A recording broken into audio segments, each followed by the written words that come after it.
Now we want to get a bit of an understanding around, well, when people use our online banking capability, what are they using? How are they using it? What does that view of technology look like? So now we're looking at operational reporting, which are a different set of questions that need answering, where people want to know more about how their data is being consumed. And there's a lot of that in what you're about to see. So I'll hand over to Paddy again. Cheers, Tim. So yeah, the solution we came up with for an operations manager or director is being able to, obviously look at multiple different data sources. And we've actually shown a feature here where Looker allows you to look at multiple data sources without centralization. So it's called merged results or merged queries.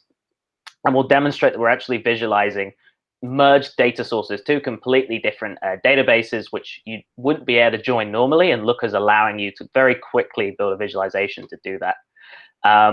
There's also some points on the ability to have column level permissions applied to Looker. In the back end to Looker, you have LookML code where you can apply as many permissions as you want, restricting people to only see aggregate financial information, and hide various other pieces of private information that you may not want every operations person in the bank to see. And the last point here is Looker simplifies model and dashboard development. And we can go into the technical stuff and talk about why that's the case, but I'm just going to show you the demo. So this is the last dashboard.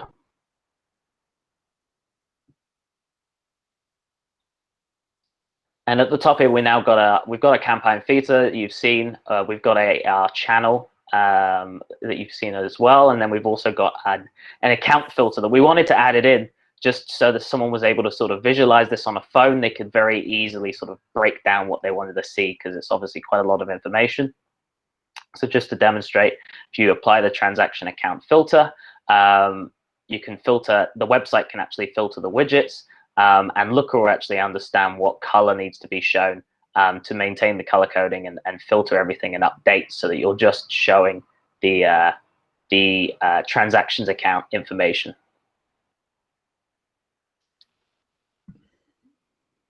Go back, here we go.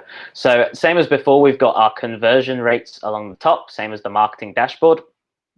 And down on the left here, we're actually looking at the total conversions for this campaign month. And we can drill in and we can have a look at daily conversions too.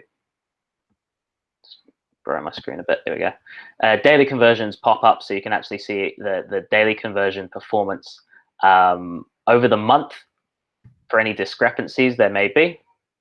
And other than these widgets here, everything else on the dashboard is a merged result that Looker's actually visualizing two different databases. It's visualizing the transaction data that's sitting in our demo. It's sitting in Snowflake, and the BigQuery data that's sitting, as I said, in BigQuery, and it's merging them together in Looker to give us visualizations like this, where we can actually see the debited amount of each account for each converted user. So every user that converted in the month of February, we can see how much their money they're depositing in their terms deposit, how much money they're depositing in credit and transactions, and equally spending in credit and transactions.